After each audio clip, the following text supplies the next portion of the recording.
Sada ću ja da vam objasnim što znači od Bajrama do Bajrama. Znači ljudi, evo, na primjer, idem sad ja u ovu kuću i imam kesu od Bajrama.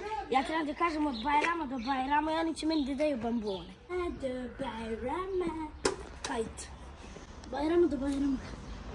Od Bajrama do Bajrama, od kuće do kuće, krađemo popuče. Srce moje, došli momci moji. Ali sad smo tek krenuli.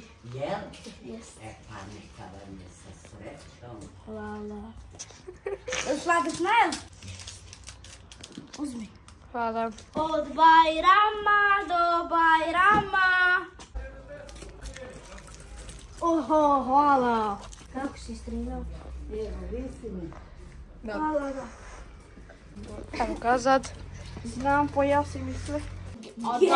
Boga! Pa je moj sve! Dosta više. Ja već imam. A čko će ide kuće, krademo papuče. Bare kosu. Razdijela sam. Jo, ovdje pasili stolice. Ajde. Bajrama do Bajrama, od kuće do kuće, krademo papuče. Zaj, meni sve! Meni! Bravo! Svaka čast! Bananica. Brate, ovo je, brate, 100 i nešto dinara zarađujem.